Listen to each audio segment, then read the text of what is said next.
La diagonale des coups d'État en Afrique de l'Ouest, décryptage avec Luc Abaki, il est journaliste, analyste politique, et Jerry Komandega Tama, il est homme politique, député à l'Assemblée nationale, président du nouvel engagement togolais. Et cette seconde partie de New World Forum, c'est l'opportunité pour les téléspectateurs de poser leurs questions, d'apporter leurs contributions au plus 228 96 46 10 31.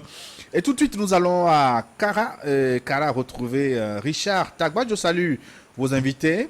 Je suis de retour, merci. Nous sommes heureux de vous retrouver. Le thème du jour est très évocateur et nous interpelle tous. Il faut vraiment exprimer notre désolation et tristesse face à cette nouvelle situation au Burkina Faso qui montre à suffisance que nous, Africains, nous sommes encore dans la recherche de nos pas, pour ne pas dire immature. Sinon, comment comprendre qu'après 60 ans d'indépendance, si elle en est une, nous soyons encore ancrés dans les coups bas, dans l'amateurisme criard, dans l'apprentissage démocratique à l'européenne, en passant à côté de nos réalités, alors même que les populations croupissent sous le poids de la pauvreté. Honorable Taman, Monsieur Abaki, frère de mon ami intime Jonas, dites-nous tout. Ils vont vous dire tout d'ailleurs. Merci à vous, Richard Tagba depuis Kara. On enchaîne avec un deuxième téléspectateur, si vous voulez bien. Alors, qu'est-ce qu'il dit? Si le plateau, salut le plateau, moi, sincèrement, je condamne fermement la durée de ce nouveau coup d'État, c'est-à-dire ils auraient dû donner plus de temps, un peu plus de temps à Damiba. Il y a bel et bien un bon coup d'État. L'ex-président béninois Kérékou avait fait un bon coup d'État en 1972. Qui d'autre? On va prendre Pierrot, qui nous écrit de la Iowa. Je vous dis bonjour depuis la Iowa, Pierrot. Je vois que les coups d'État nous honnissent, mais le peuple burkinabé souffre de trop avec des morts, des fusillés, surtout des affamés. Je pose la question à savoir, qu'est-ce que ces partenariats avec les puissances comme la France et consorts nous apportent en Afrique si elles manquent de nous donner de simples renseignements? Nous pouvons au moins dire qu'il y a au moins une accalmie avec les Russes et la plainte contre la France. La France doit être honnête dans ses manigances. C'est Pierrot qui nous écrit de la UOAM. Luc Abaki, donc justement, avant la pause, demandait si on ne doit pas s'arrêter, poser les vraies questions, les mettre sur la table, la question des nouveaux partenariats dont les gens ont envie ici et là. Est-ce qu'il ne faut pas crever cet abcès? Oui, je crois que dans un premier temps, la question de partenariat survient. Pourquoi? Parce qu'en fait, avec les partenariats traditionnels, on a toujours des problèmes. Et surtout avec l'arrivée de ce phénomène djihadiste et terroriste qui fait que, malgré la présence de certains partenaires, comme notamment la France, on n'arrive pas à trouver des solutions. Je prends encore une fois l'exemple du Mali. Pour dire, mais écoutez, en 2012, lorsque Djakunda Traoré a eu recours à la France, c'était que justement, il fallait venir extirper ou du moins stopper véritablement ce phénomène djihadiste à l'époque, qui était en train d'envahir au moins 20% du territoire à l'époque. Donc, la France, dans les conditions qu'on connaît, a envoyé des milliers de personnes. Malheureusement, aujourd'hui, le bilan, il est ce qu'il est. Et donc, dans ces conditions-là, les Maliens demandent à ne serait-ce que revoir l'accord militaire pour recadrer ça en vue d'avoir un nouveau résultat. Mais voilà, la France monte sur ses ergots et s'oppose systématiquement au point même de ridiculiser, de mépriser les dirigeants maliens. Et donc, du coup, qu'est-ce qu'ils ont fait? Ils ont recouru à un autre partenaire. Et puis donc, au moins aujourd'hui, on reconnaît qu'avec la Russie, l'État malien a pu acquérir l'équipement militaire, a renforcé son aviation militaire, et ainsi de suite, des munitions et tout, et réorganiser son armée d'une certaine manière. Même si les résultats sont discutables, on peut au moins reconnaître qu'avec ce nouveau partenariat, l'armée a ce qu'il faut pour commencer à se défendre et affirmer sa souveraineté, etc. Donc, dans tous les cas, moi, je crois que M. Tama disait au départ que les gens étaient à la recherche d'un nouveau tuteur. Non, je ne vois pas ça sous ce prisme. Je vois le besoin de multiplier ou d'ouvrir la possibilité de partenariat avec d'autres pays pour la simple raison qu'on doit pouvoir sortir de l'ombre tutélaire de la France uniquement dans nos pays, parce que en tant que pays francophone, nous savons toute l'histoire qui a été construite autour de ce pouvoir tutélaire de la France, où on dit que la France intervient dans le choix même des présidents et tout. Donc, tous les clichés qui sont construits ne sont pas construits ex nihilo. Il y a quand même des réalités. Mais aujourd'hui, en ce 21e siècle, le besoin d'ouvrir les vannes et d'avoir des partenaires à tout point de vue, parce qu'aujourd'hui, on parle des partenariats militaires, mais en réalité, nos pays ont déjà commencé des partenariats économiques avec beaucoup d'autres pays. Donc, il devait être en deux-mêmes en ce qui concerne les partenariats militaires, de sorte qu'on puisse faire l'équilibre, qu'on puisse jauger, qu'on puisse apprécier. Mais je condamne fermement cette tendance que la France a à infantiliser les peuples africains et à leur faire croire qu'ils n'ont pas le discernement nécessaire pour savoir avec qui cheminer dans tel ou tel autre domaine. Djery Tama, au Burkina Faso, j'ai vu des images ce matin avant d'entrer en studio. Un peu partout dans les rues, on voit des drapeaux russes aux côtés du drapeau burkinabé.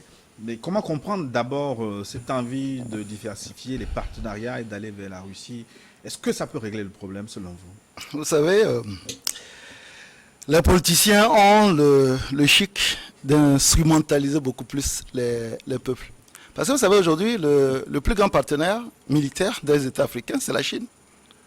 Le Togo, aujourd'hui, forme 10 fois plus d'officiers en Chine qu'en France. Moi, vous savez, j'ai fait Saint-Cyr. Pour 2 ou 3 officiers qui partent en France, il y en a 10 ou 20 qui partent en Chine. Parce que les États, encore une fois, ont la souveraineté du choix de leurs partenaires. Il n'y a personne qui force personne. Aujourd'hui, le marché de l'armement, c'est du business. Il y a des gens qui forcent. Au Mali, on a vu les Occidentaux dire si encore une fois, je veux bien, quand on me donne la parole, de me laisser développer. Donc, à partir du moment où les peuples ont la liberté de leur choix stratégique, si Luc vient de dire une chose qui est importante, en réalité, le Mali n'a pas intervenu en 2013, et la France n'a pas intervenu en 2013, c'est sa propre volonté. C'est-à-dire qu'on les a appelés pour venir intervenir. Ouais. À partir du moment où vous nous appelez... Pour corriger ce qu'ils ont commencé. Maintenant, après, on ne va pas rentrer dans les explications. À partir du moment où on les a appelés, ils considèrent qu'ils étaient venus régler un problème. Et ils considèrent aussi que si vous avez demandé notre partenariat en tant qu'État, si ce partenariat est remis en cause, on part. Maintenant, après, ils sont partis. À la limite, moi, aujourd'hui, l'affaire de la France et du Mali, je trouve que le Mali a exercé sa souveraineté en disant « Je veux que vous partiez ». Les Français sont partis. L'affaire est close. Maintenant, si le Mali décide de s'allier avec la Russie ou d'autres pays, honnêtement, moi, je ne serai pas celui qui va aller contester cela. Parce que, d'un côté, les États sont libres. Je rappelle encore qu'aujourd'hui, dans quasiment tous les pays de l'Afrique francophone, la Chine est le premier partenaire.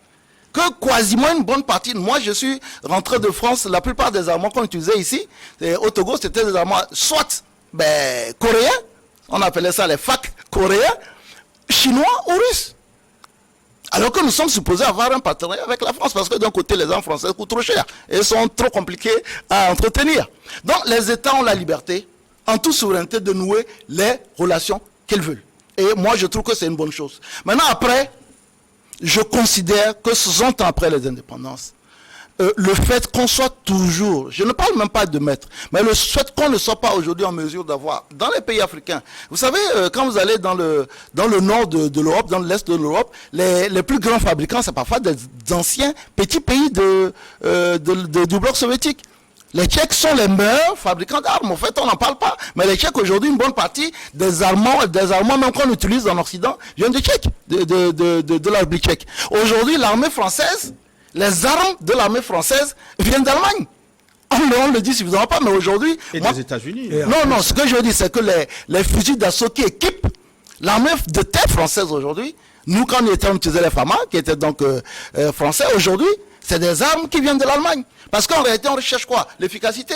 Si moi, je suis aujourd'hui président et que ce soit la Chine, la Russie ou quelque chose, me propose des contrats d'achat d'armement qui sont efficaces et peut-être les conditions plus intéressantes, je prends plus offrant. Donc moi, je ne rentre pas dans l'affaire de tel tutelle ou tel tutelle. Moi, je considère qu'aujourd'hui, 50 ans plus tard, c'est un faux problème de absolument arrimer tous nos problèmes à la relation avec la France. C'est-à-dire qu'en fait, aujourd'hui, la France, on peut dire à bon dos.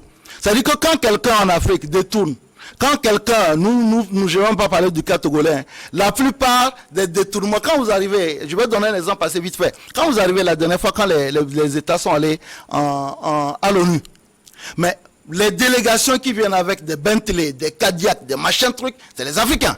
Les gens qui viennent prendre des hôtels 3, 5, 10 étoiles, c'est les Africains. Pendant ce temps, vous avez les chanceliers, les machins trucs européens qui viennent parfois à 3 ou 4 dans la voiture, qui vont louer des chambres qui sont des chambres ordinaires. Donc nous sommes nous-mêmes aujourd'hui, il faut qu'on ait le courage de le dire, nous sommes nous-mêmes les responsables de nos situations. Oui, mais quand on a fini de fossoyer nos États, on a tellement cette déresponsabilité-là, qui consiste à dire c'est la faute à tel et c'est la faute à tel. Comment se fait-il que c'est la France qui détient le porte-monnaie d'une partie de l'Afrique?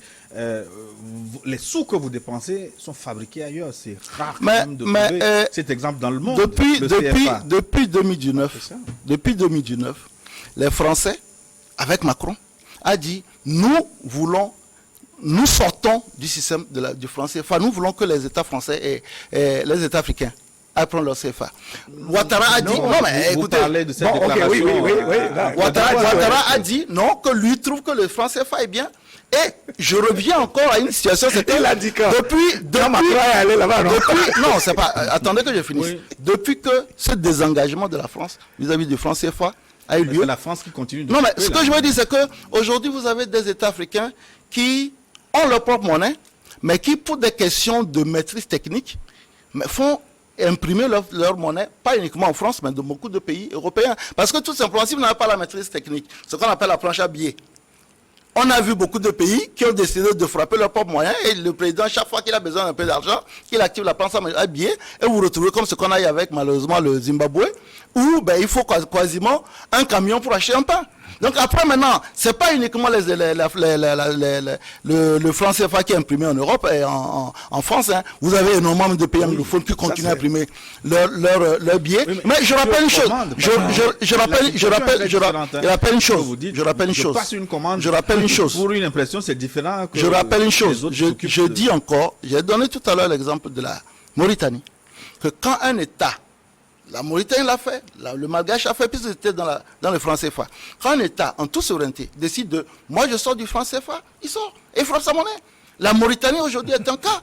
Le Malgache, ces deux pays étaient dans le franc CFA, ils ont décidé d'en sortir. Oui, ce qu'il dit est très intéressant, hein, c'est assez facile. Mais tout le monde sait que la France... Tout le monde sait qui, tout le monde. C'est qui tout le monde? Y compris toi-même. Oui, mais au nom de quoi vous dites? Non, mais je dis quand vous dites tout le monde, parce que vous savez, le vrai problème, c'est tellement... Non, mais j'ai fini de parler, je sais, je comprends. D'accord? Allez-y. Olympia a voulu frapper sa monnaie, on sait ce qui lui est arrivé. Il y a beaucoup d'autres leaders. Non, dans tous les cas, le problème, il est là. On ne peut pas nier aujourd'hui le rôle pécamineux que joue la France dans nos pays. Là, c'est clair. Mais je suis aussi d'accord qu'en réalité, nous sommes forcément responsables de notre situation, d'autant plus que nos leaders ne sont pas capables, justement, d'assumer l'appareil de l'État en tant que des gouvernants visionnaires et tout. Et donc, ils jouissent. C'est pour ça que j'ai dit qu'on prend toujours le pouvoir comme une fin en soi, un instrument de justice, ou même une cuirasse de protection de soi. Ça, c'est vrai, parce que là... nos chefs d'État ne sont pas instrumentalisés, justement. Mais, enfin, si vous voulez vous laisser instrumentaliser, ça sera fait. Moi, je venais de faire une interview à l'instant pour dire que, quoi qu'on dise, en réalité, la France joue ses intérêts en Afrique. Parce que précisément, elle sait qu'en venant en Afrique, elle peut trouver ce dont elle a besoin pour son économie, pour épanouir son peuple, et donc elle viendra. Et c'est normal. Il appartient précisément aux leaders africains, aux dirigeants, aux intellectuels, en tout cas, de créer une conscience nationale autour d'une vision, autour d'un besoin, autour d'un certain nombre de principes qui permettent donc à nos peuples d'évoluer. Il faut que ça soit clair. Je suis d'accord sur ce point, mais au même moment, je dis qu'il faut que la France elle-même comprenne que, les temps sont en train d'évoluer et que les consciences sont en train d'être plus épanouies.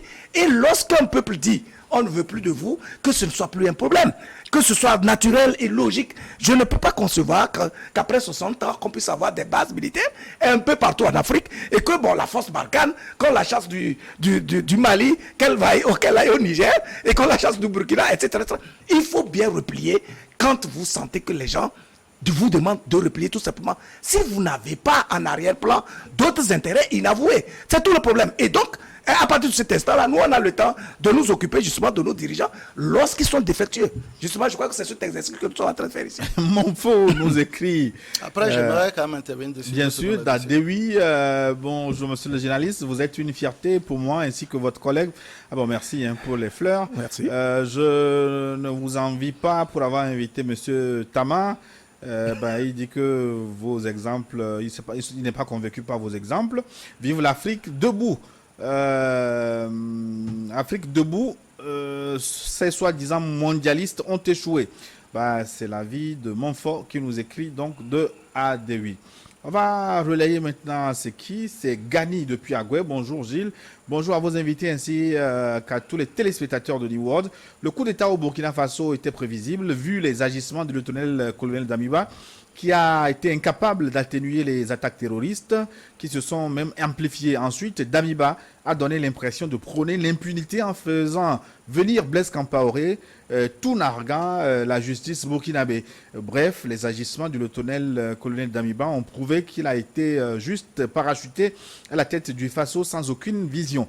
Vivement que les nouveaux poutistes prennent en compte les intérêts vitaux du peuple burkinabé. Au cas contraire, ce serait un éternel recommencement qui n'est pas souhaitable pour le Burkina Faso et l'Afrique tout entière. Gani depuis Agoué.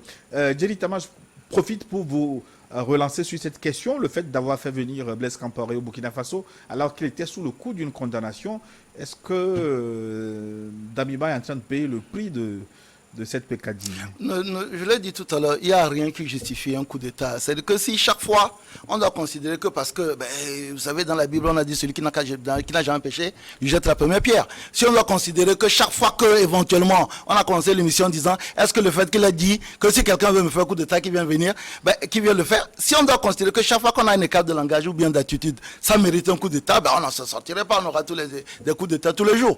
Honnêtement, moi, je pense que dans une approche qui cherchait peut-être une réconciliation nationale, demander à tous les chefs d'État de venir pour en parler, on peut juger que c'est bon, c'est pas bon. Moi, je trouve que c'est une bonne idée. Mais ceci ne peut pas justifier un coup d'État. Honnêtement, sinon, on s'en sortirait pas. Chaque fois que quelqu'un poserait un acte, ça ne s'en sortirait pas. Donc, je ne pense pas que ça justifie de toute façon un coup d'État. Mais pour revenir, si vous me permettez, sur le débat qu'on a, je suis, pour une fois dans l'émission, entièrement en phase avec Luc sur la responsabilité de nos dirigeants.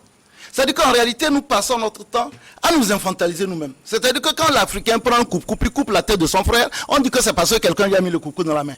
Mais lui-même, son esprit, il est où? C'est-à-dire qu'aujourd'hui, et Jacques Chirac l'a dit, les États n'ont pas d'amis, ils ont des intérêts. Que la France veuille venir en Afrique et dans tous les autres pays du monde et chercher des intérêts pour leurs compatriotes, mais ils ont raison. Mais c'est ce qui se fait partout. C'est ce que les Américains font, c'est ce que les Chinois font. Tous les pays veulent des intérêts pour leur pays.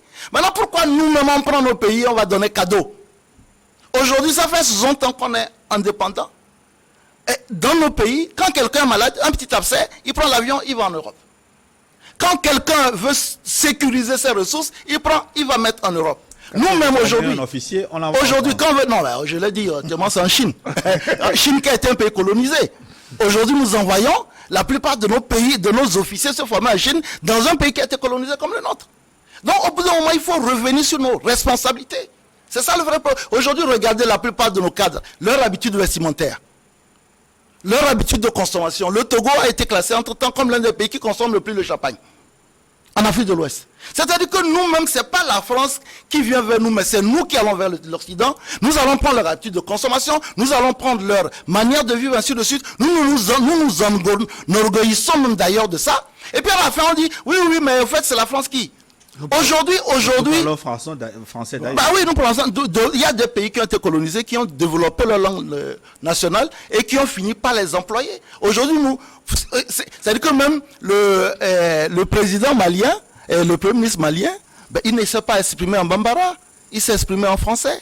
Donc ça repose le problème en réalité de nous-mêmes, épistémologique, de nous-mêmes, des orientations que nous faisons pour notre continent. Et donc c'est pour ça que je suis parfaitement d'accord avec lui en disant, certes, les puissances cherchent leur intérêt en Afrique, mais pas uniquement en Afrique.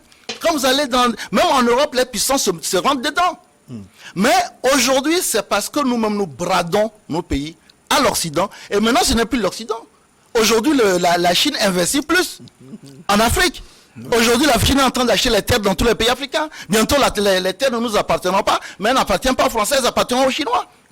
Aujourd'hui, la plupart des grands bâtiments, qui sont parfois des bâtiments officiels, sont construits par les Chinois. Donc, je pense que c'est cette déresponsabilisation-là, cette victimisation permanente, où nous passons notre temps à dire c'est la faute aux autres, alors que la première responsabilité, c'est nous-mêmes. Voilà. Après avoir écouté ça, j'ai envie de continuer en carrière. Si tu peux. Non, mais, moi, je pense, de toutes les façons, la langue pour moi n'est pas un problème majeur. Ce qui est problème, c'est ce que nous faisons d'elle. C'est-à-dire, quelles sont les idées que nous gérons à partir de la langue que nous utilisons? Il est clair qu'on a été l'objet d'une colonisation et donc notre éducation, en tout cas le système éducatif, est basé sur le français. D'accord.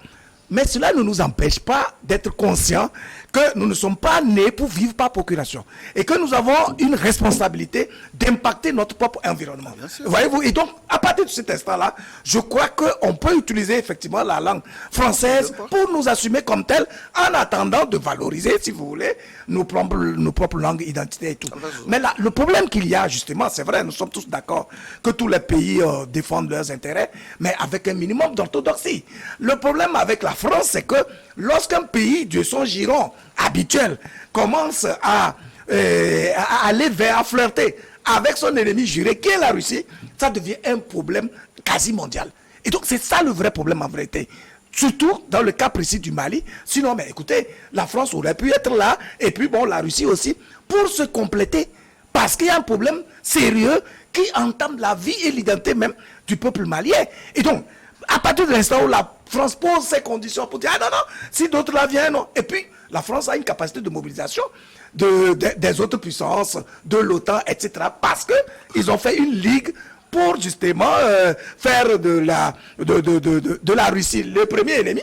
Et j'avoue que lorsqu'ils auront fini avec la Russie, il faut bien comprendre que la Chine aussi est dans le collimateur. Dans tous les cas, je pense que c'est une belle opportunité pour nous à partir de l'instant où ces puissances-là sont en train de se convoiter, de se concurrencer, de pouvoir tirer nos barreaux de feu. Et c'est en cela que je salue d'ailleurs le discours de notre ministre des Affaires étrangères à la tribune des Nations Unies où il a dit clairement que l'Afrique ne veut plus être sous l'ombre, sous l'influence de quelque puissance que ce soit. L'Afrique a besoin d'être elle-même. Mais après avoir dit ceci, il y a des conditions pour être soi-même. Et c'est là où se trouve précisément le fond du débat. Il faut qu'on commence à assainir notre système de gouvernance, à être orthodoxe et à respecter le bien commun. Et donc c'est tout cela qui fera que le regard que l'Occident, notamment la France, a sur nous et va changer. Quand je vois un Macron qui arrive dans nos pays et qui nous donne des leçons de conduite, de partenaires, et qui nous fait des cours entiers sur les faiblesses, en tout cas de la Russie et tout, cela veut dire qu'il est en train de remettre en cause notre capacité d'analyse, d'observation et de discernement. Mais pourquoi il est à l'aise à parler comme ça sur nos territoires, précisément parce qu'il considère que nous dépendons bien de lui. Il faut qu'il nous éveille les consciences et tout. C'est là où je pense que nos dirigeants doivent s'éveiller et commencer à s'assumer comme tels. Les téléspectateurs sont très très nombreux à poser des questions dans ce forum. Je rappelle le contact une fois encore, plus 228 96 46 10 31. Vous écrivez de partout, de Dapan, de Blita, de Niamey, de Bamako, de partout. New World est reçu. Eh bien, ça me permet même de marquer une pause. Jerry Tama, est-ce que vous êtes au courant que pour la première fois dans l'histoire de la Coupe du Monde, les 43 pays d'Afrique subsaharienne ont obtenu le droit de diffusion, vendu d'ailleurs par New World, 43 sur 43, donc ont acheté le droit de diffusion de la Coupe du Monde. Oui, mais c'est la preuve que quand l'Afrique décide de travailler ensemble, ça marche très bien. En fait, quand vous prenez même le triste spectacle que les chefs d'État africains sont allés montrer au niveau de l'ONU, c'est que, en fait, pour le moment, malgré tout ce que les panafricanistes disent, nous n'avons pas encore une solidarité entre nos États africains. Et là, par exemple, je profite de ces chaînes, c'est parce que je suis ici, pour féliciter vraiment le groupe New World qui fait la fierté aujourd'hui de l'Afrique, parce que régulièrement, dans les autres compétitions, on était toujours obligé de dépendre du bon vouloir des diffuseurs internationaux. Et aujourd'hui, ça fait plaisir de savoir qu'il y a un groupe africain, togolais, vous savez, moi je suis chauvin et je l'assume, et aujourd'hui qui arrive à faire l'unanimité au niveau des États africains. Je pense que c'est ce dont nous avons besoin d'avoir, c'est-à-dire que de la qualité, parce qu'en fait, ça n'existe pas parce que c'était justement pour les beaux yeux de New World. Mais c'est parce qu'on sait qu'il y a de la qualité. Et aujourd'hui, si nous venons même nous tous s'exprimer sur votre chaîne, c'est parce que nous savons que d'un côté, Dieu merci, les gens nous écoutent de très loin. Bah, malheureusement, il ne faut pas pour pendant les élections. C'est ça qui n'est pas intéressant. Les 43 pays, ce sont des droits en accès libre qu'on appelle droit free to air. Ça concerne 28 matchs. Les 64 matchs sont en exclusivité sur... Non, mais moi, je vous tire vraiment le chapeau. Oui, en tout cas, félicitations. Hein, nous aimons travailler avec des gens de qualité. Voilà pourquoi nous répondons toujours à chaque fois à vos invitations pour pouvoir échanger, analyser, donner nos points de vue. Et puis, quand vous voyez les réactions qu'il y a sur votre chaîne YouTube et tout, on comprend que vraiment, vous avez de l'aura et on ne peut que vous encourager parce que là, vous êtes une fierté togolaise. Autant que lui, je suis chauvin parce que le chauvinisme, je pense que nous en avons besoin pour commencer à construire quelque chose d'ambitieux. Et c'est cela qui fait vendre notre identité à l'international. Donc, nous espérons que vous saurez être à la hauteur, justement, des attentes des téléspectateurs, en tout cas du point de vue de diffusion de ces matchs-là, en tout cas, et des performances qui sont vraiment attendues justement de New World. Avec l'expertise de la FIFA, je vous annonce que la semaine prochaine, mardi, les 43 pays sont attendus à Lomé avec des experts de la FIFA, justement, donc pour parler des conditions de retransmission de ces matchs. Ce sera le 4 à Lomé. Vous êtes déjà invité. Ah ben bravo, félicitations alors. Non, je renouvelle encore mes félicitations pour ce que fait cette chaîne-là, et c'est particulièrement fier qu'elle soit togolaise. Merci. On retourne donc à nos téléspectateurs. Tandé Sylvestre nous écrit de Blita. Salut, j'aimerais dire à Djeritama qu'il y a une différence entre une vérité et une réalité. C'est logique ce coup d'État du Burkina Faso. Il n'y a pas de débat selon lui. Bonne émission. On va reprendre qui maintenant qui il est, c'est un peu long. Awangelo Esso, Simlewa Esso qui nous écrit dans Awangelo Akara. Bonjour le plateau. Damiba avait promis de libérer le Burkina Faso des mains des djihadistes, mais c'est sous lui que les crises se font plus criardes. Il faut aller donc vers ceux qui s'en sortent de mieux en mieux pour apprendre. Le Mali par exemple, quand les gens réclament l'aide de la Russie, c'est qu'on n'avait pas des accords louches avec ce pays, mais avec les Occidentaux. On nous sort même certains accords signés à l'époque coloniale pour justifier certains comportements en Afrique. Mais les nouveaux partenariats avec les pays qui n'avaient pas pris part dans l'effondrement de l'Afrique ont pas sur une base d'égal à égal, gagnant-gagnant et non gagnant-perdant, comme c'est le cas actuellement. Nous, para-africanistes, nous sommes déterminés pour que nos dirigeants fassent notre volonté et non celle du colon. Que les politiciens commencent par apprendre autrement et non se figer sur l'ancienne politique qui était basée sur la certification du pouvoir par les Occidentaux, surtout la France. Simlewa Isso, il écrit d'Awangelo Akara. Luc Abaki, ça fait 1 an que Emmanuel Macron a rencontré la société civile africaine en France, à Montpellier, 1 an jour pour jour. Qu'est-ce qui a changé et pourquoi le discours français n'arrive plus à passer et à pénétrer l'Afrique? Non, malheureusement, rien n'a changé. Je m'étais dit d'ailleurs que cette initiative ressemblait de près à une forme de théâtre parce que le sentiment de révolte contre la France devenant de plus en plus intense et se métastasant à plusieurs coins du continent, il fallait initier quelque chose pour... si vous voulez distraire un peu cette opinion-là. Mais en tout état de cause, le discours du Mali et de la France lui-même n'a pas changé. La preuve en est la tournée que le président Macron a eu à faire récemment dans 3 pays en Afrique où son discours est resté quasiment le même et où il donne le sentiment que, écoutez, la France, c'est le pays qui viendra donc sauver les pays africains, qui est l'ami de toujours et qui va donc nous instruire sur le type de partenariat que nous devons avoir et avec qui l'avoir. Donc, je crois que dans tous les cas, on n'a aucun intérêt à attendre de la France son changement de discours avant d'avoir pris des initiatives nous-mêmes à partir d'ici pour changer notre manière de regarder la France.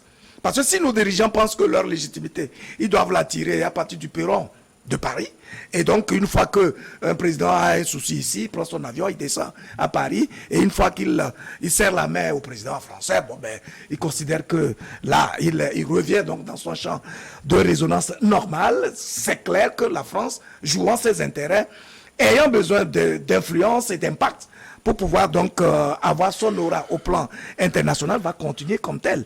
Donc je crois que cette opinion qui est en train de se lever, de s'éveiller, va contribuer significativement à agir sur la gouvernance même de nos États, au point où, bon, au fil du temps, peut-être après nous, ou à un moment donné, en tout cas, cette façon de nous regarder va changer, et la France, le Togo ou l'Afrique pourra avoir sa voix. Oui. La prochaine question à Jerry Tama, c'est Essofa Dikeni qui nous écrit depuis Sokoré, Sokoré Bafnikozon. Tu comprends, tu vois. Oui, je connais voilà. Là aussi, je parle l'osso. Quelques mots, oui. Bonsoir, mon frère. Et aux invités, rien ne justifie un coup d'État, quels que soient les motifs. Je ne suis pas d'accord avec Luc Abaki qui tente de justifier le coup d'État. Ah bon? En France, les gilets jaunes ont secoué la France, mais aucun militaire ne s'est levé pour renverser le président. Nous avons opté pour la démocratie, pardon. Il n'est plus question que les militaires, parce qu'ils ont les armes, interviennent d'une façon intempestive dans le jeu politique. Quel est le moyen de pression sur ces militaires s'il y a dérive? Et ça, Fadi Kelly depuis Sokoré. C'est moi qui suis interpellé. C'est moi qui suis interpellé. Non, je ne crois pas avoir justifié. Mais j'ai expliqué les contextes dans lesquels les coups d'État interviennent. Et interpeller justement les dirigeants pour qu'ils comprennent que lorsqu'ils ont accès au pouvoir, ce n'est pas une fin en soi. Ils n'ont pas le droit de trahir le pacte qu'ils ont signé avec le peuple. Parce que c'est de là que viennent des frustrations, des révoltes, etc. et qui conduisent au coup d'État. Donc ça veut dire que je ne suis pas en train de justifier le coup d'État en tant qu'un acte à saluer. Mais j'explique que pour que nos dirigeants puissent se mettre à notre service, il faut que ça soit très clair dans son esprit. Bonjour Nio, débat très intéressant. Oui. J'adore les invités, surtout Jerry Tama. Bonne émission. Ah, merci. Non, mais écoute, je pense que là, lui qui est en train de nous faire de la phraséologie, justifier et expliquer, je suis entièrement d'accord avec notre ami. Il n'y a rien qui explique même un coup d'État. C'est-à-dire que du moment où... Ben, en fait, la question qu'il a posée, c'est la question que nous tous nous posons. C'est-à-dire qu'en fait, après, quelle est l'étape suivante? C'est-à-dire que quel est le moyen de pression si demain, les militaires qui ont pris le pouvoir... C'est qu'il faut comprendre. Non, mais attendez que je finisse. Oui, mais puisque vous me posez des questions... Non, c'est pas vous, je pose la question. J'interviens dans ce débat-là. Je veux dire, c'est que nous devons, en tant que démocrates, en tant que leader d'opinion, partir du principe que nous devons, en Afrique, au-delà des dérives qu'un chef d'État doit avoir, continuer à soutenir la nécessité du respect des institutions.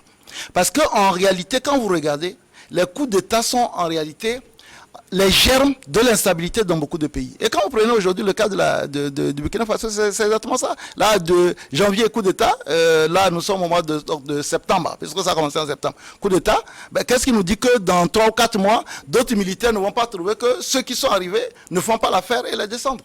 Donc voilà, ben, maintenant, après, on ne va pas revenir sur cette question. Ce que moi, je voulais juste ajouter, c'est que sur la question même de partenariat, c'est que ben, nous avons en Afrique, dans les années 70, ben, on a fait tous les scénarios possibles. On a fait un certain nombre d'États qui étaient à l'époque même déjà initialement sous le joug français, qui ont rejoint le bloc soviétique. On a eu les États africains qui étaient francophones, qui sont allés dans le bloc soviétique. On en a eu d'autres qui sont allés... Les marxistes béninois, par voilà, exemple. les marxistes béninois, Mali, ainsi de suite. Il y en a après, on a fait le système de non-aligné.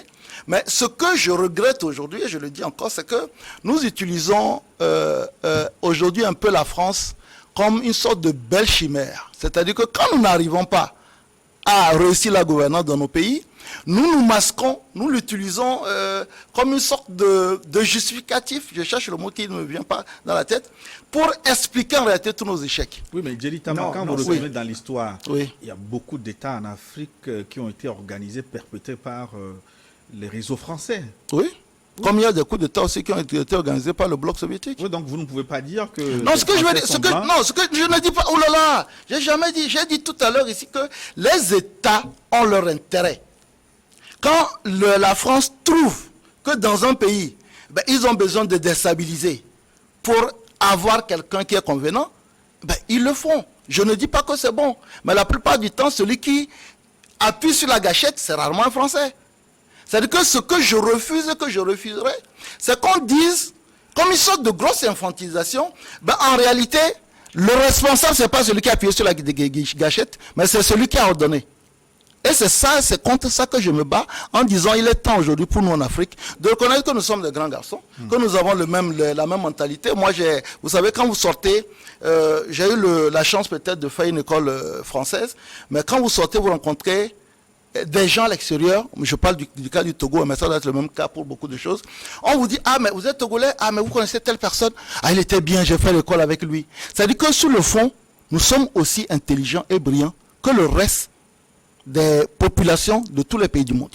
Je considère que la bêtise est internationalement partagée comme l'intelligence. Et que, partant de ça, chaque fois que nous faisons quelque chose contre les intérêts de notre pays, nous sommes les premiers responsables. Quelles que soient les intentions des puissants. C'est beaucoup plus à ce niveau-là que je nuance mon propos. Bonjour Niwad, merci pour l'émission. Les politiques ont échoué car les élections ne peuvent pas être transparentes tant que les constitutions, les magistrats seront sous contrôle des présidents corrompus par l'accident. Si les militaires peuvent faire des coups d'État pour avoir de bonnes bases, alors que cela soit la bienvenue. Non, mais ce que je pense qu'il faut dire, il a dit que je faisais la phraséologie. C'est Colombia qui nous non, dit et on ne de peut pas bâtir. incanter, Oui. on ne peut pas proclamer la démocratie sans l'assumer. Et c'est pour ça que je parle des causes. Parce que si on ne revisite pas très bien les causes qui entraînent ces genres de comportements, ces désordres, mais attends, si on condamne autant les coups d'État, est-ce qu'il n'y a que des coups d'État militaires? Mais écoutez, là, quand nous parlons des élections, nous savons très bien qu'il y a des dirigeants qui font des coups d'État électoraux, qui bloquent tout et qui, parce qu'ils ont des liens avec des puissances extérieures ou ils ont des soutiens ailleurs, se font proclamer. Et mais dans ces conditions, on fait quoi? Donc, c'est pour ça que je dis que la vocation du président ou du dirigeant, c'est d'œuvrer pour le meilleur devenir de sa population. Et quand ils font ce pacte-là, il faut savoir qu'il est le premier traître.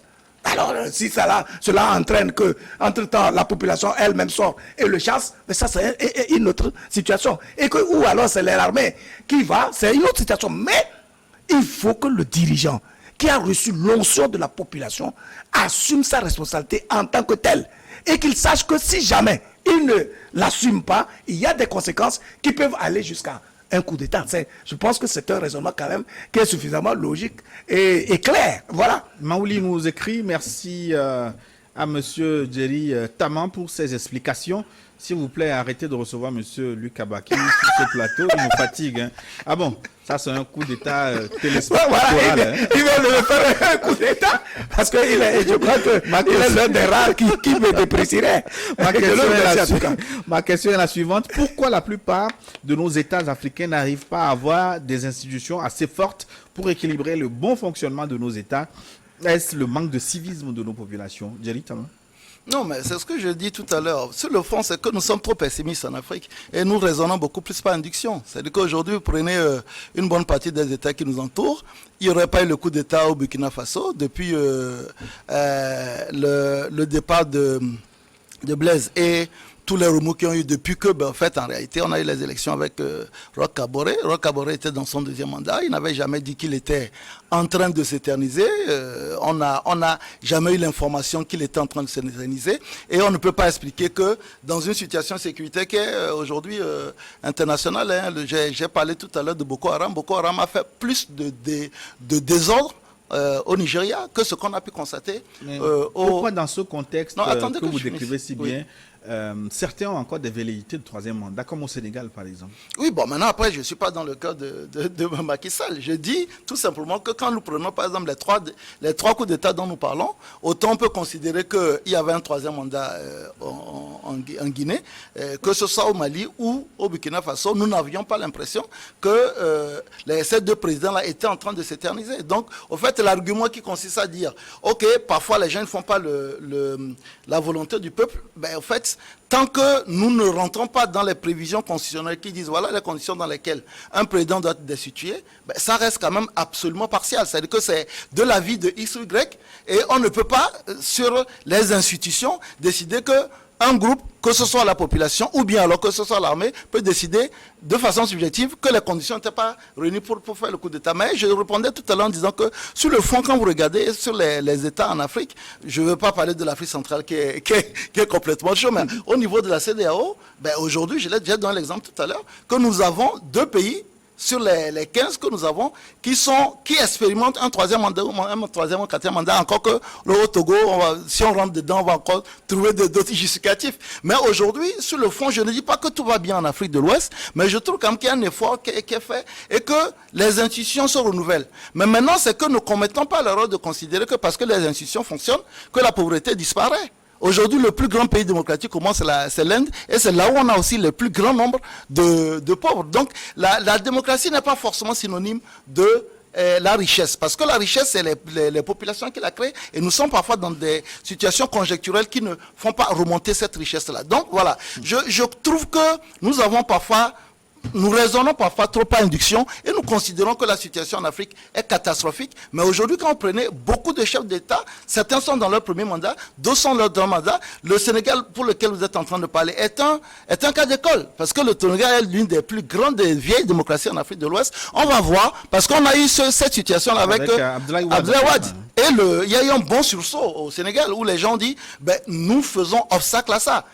Et aujourd'hui, quand vous prenez les résultats issus, par exemple, des élections législatives et des élections municipales, vous vous rendez compte quand même qu'il y a une prise de conscience au Sénégal. Maintenant, est-ce que M. Macky Sall va vouloir avoir un troisième mandat? J'en sais absolument rien. Je l'ai dit, je suis contre les troisièmes mandats, autant que je suis contre les coups d'État. Mais pour peu, je trouve qu'aujourd'hui, quand même, il y a une certaine prise de conscience en Afrique, et je trouve qu'il ne faut pas jeter le bébé avec l'eau du bain. Mohamedou nous écrit Daniel. Bonjour le plateau de New World, félicitations aux invités pour les analyses cohérentes. Les instabilités politiques de la plupart des pays francophones qui aboutissent au coup d'État ne sont-elles pas liées à la mauvaise ingérence de leur ancienne puissance coloniale? C'est son interrogation. Qui d'autre nous écrit salut le plateau, merci pour la thématique. Aucun politicien ne dira sur un plateau de télévision qu'il applaudit les troisièmes mandats. Mais nous savons tous, l'appétit vient en mangeant. Le pouvoir, donnez-moi le premier mandat d'abord, on va voir. Personne n'est au-dessus de cette tentation de troisième mandat. Prions toujours pour nos dirigeants. Je pense que... j'espère que ce n'est pas un militant de Jerry Taba qui dit de ne plus m'inviter. Non, juste pour dire que mon problème n'a jamais été sur la durée des dirigeants au pouvoir. Vous savez, il y a des royaumes où tout marche bien. Vous allez au Maroc, la gouvernance d'État est assez optimale et donc la population trouve sa part. On crée l'écosystème qui permet aux citoyens de s'exprimer, de créer la richesse et de faire évoluer le pays. Donc le problème n'est pas tant la durée des mandats ou de quoi que ce soit, mais c'est qu'est-ce que le dirigeant pose comme acte en tant que dirigeant en direction de son peuple. Est-ce qu'il est resté en harmonie avec le pacte qu'il a signé avec son peuple? Est-ce qu'il fait fonctionner les institutions de telle manière qu'elles participent à épanouir ou à éclore l'esprit des citoyens? C'est ça l'enjeu à mon avis. Et donc, de ce point de vue, je ne vais jamais changer d'option ou de regard. Je crois que c'est une mission quand on est dirigeant et il faut vraiment l'assumer avec beaucoup d'orthodoxie pour pouvoir mériter d'être appelé véritablement dirigeant. Voilà. Bonjour Gilles, bonjour monsieur Luc Abaki et l'honorable Jerry. Je pense que ce sont les propres choix de Damiba qui se sont retournés contre ce dernier, qui tue par épée, mourit par épée. C'est son incapacité à mettre fin aux attaques terroristes, particulièrement les événements de la ville de Djibo. De même, il y aurait un quiproquo entre les militaires, entre eux, qui explique en partie cet énième coup d'État. La CEDEAO doit mettre impérativement fin à ces spirales de coups d'État en travaillant au renforcement des dispositions constitutionnelles. Il semble que nous sommes en train de retourner aux années 1960. La lutte contre le terrorisme ne doit pas se justifier par les coups d'État. Il faut une politique de développement et de création d'emplois pour empêcher les chômeurs de s'y enrôler. Monsieur Gilles, félicitations, vous faites du bon boulot. On m'a félicité aussi. Bien sûr, bien sûr.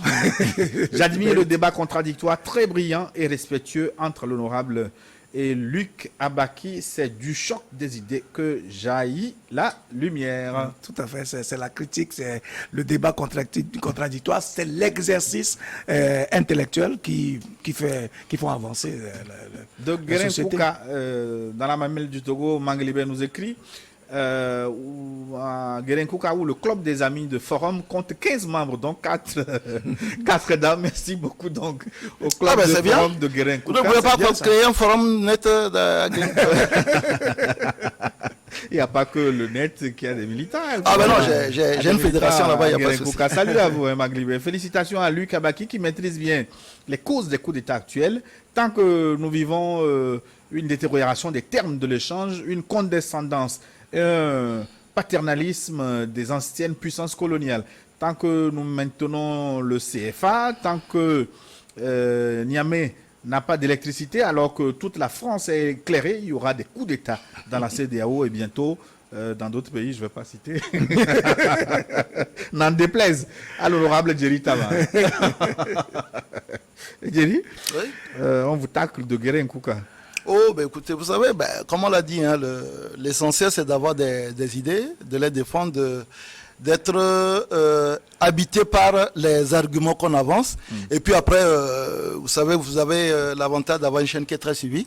Et le travail pédagogique qu'on fait ici, c'est vraiment pour les gens qui suivent. Je ne suis pas sûr qu'à la sortie, que nos différentes positions entre celle de Luc et la mienne auraient changé. Mais beaucoup de ceux qui nous suivent, pour certains, auront des informations qu'ils n'avaient pas pour pouvoir forger leur opinion à eux. Je pense que c'est ce qui fait, tant que ça se fait dans le respect de la parole de l'autre, même s'il lui parle plus que moi. Non. On vous écoute à Parakou aussi de Hadj Yakoubou de Parakou au Bénin. Bonjour à vos invités. Cessons de diaboliser notre continent en nous focalisant sur les mauvais exemples tels que le Burkina et le Mali. La Mauritanie a mis en place un système démocratique qui a réussi à lutter efficacement contre le terrorisme sans mercenariat étranger. Les exemples de démocratie du Ghana, du Nigeria, du Niger, du Bénin, du Kenya, de la Zambie, de la Tanzanie, du Libéria et autres ne disent absolument à quoi? Est-ce qu'il manque quelque chose? Et autres disent absolument à nos fameux panafricanistes des plateaux de télé et des réseaux sociaux. Derhad Jacobo depuis Parakou. Non, mais écoutez, je pense que nos pays sont en train d'expérimenter des situations auxquelles ils ne sont pas habitués. Et donc, chaque pays initie des actions qu'il peut, parce qu'il s'agit d'une épreuve à laquelle il fait face. Et donc, oui, il y a des exemples intéressants. En fait, c'est parce que le thème qui a été retenu concernait ces pays que nous n'avons parlé que de ces pays-là, en citant quelques exemples pour étayer ce raisonnement. Mais je suis effectivement de ceux-là qui pensent qu'il ne faut pas toujours s'appuyer seulement sur de mauvais exemples pour forger son regard sur le continent africain, parce que effectivement il y a des choses merveilleuses qui se font ailleurs dont on pourrait éventuellement s'inspirer, oui. Bonjour le plateau, aujourd'hui je suis navré de retrouver ce Jeritama dans cette émission. Faut pas qu'il vienne nous embrouiller ici. Je dis merci au second invité. Chapeau, monsieur Assima Denou Kodjo depuis le Bénin, digne fils de Yoto. Ma question pour Tama, langue anglaise, est-ce que c'est pour les Américains? Ils ne sont pas aussi colonisés? Je n'ai pas compris sa question. Ils se demandent, mais les Américains sont colonisés aussi, mais ils parlent l'anglais, mais ça ne pose pas problème. Mais non, mais encore une fois, les gars, je n'ai pas dit que le fait de parler français posait un problème. Moi, je suis écrivain, j'écris en anglais, en français, ça ne pose pas un problème. Il a dit tout à l'heure que tout aurait d'ailleurs qu'on ait des langues qui nous permettent de se parler. Je ne conteste pas ça. Mais si vous permettez, puisque nous sommes en train d'être... Que c'est encore permis parce que le temps... Oui, non, je fais juste une statistique. C'est fini. Donner les statistiques. Oui, je donne les statistiques. En parlant des coups d'État, depuis les indépendances, on a eu en tout 200 coups d'État à travers le monde. Sur les 200 coups d'État, il y en a 147 en Afrique. Nous sommes champions. Et sur les 147 en Afrique, on a 62 en Afrique francophone. Donc en réalité, sur le fond, les coups d'État sont l'apanage de l'Afrique. Mais c'est pas non, 62 sur 147, c'est même pas, ça va pas la moitié. Bon, oui, mais 62 aussi, il par faut, qui tout ça là, il faut voilà la regarder. proportion. Il faut sortir de cette spirale-là. Ben, c'est tout, il faut juste sortir s'arrêter là voilà, parce que Oui, bien sûr. C'était intéressant. C'était intéressant. Merci beaucoup d'être passé. Un plaisir. Nous n'hésiterons pas à vous faire revenir sur ce plateau. Nous vous remercions Gildas Djamadjako qui a assuré la réalisation. Sur les caméras, c'était Thomas Choyi. Ce fut un plaisir de vous avoir eu. Dans un instant, une nouvelle édition sur votre chaîne préférée. À très bientôt.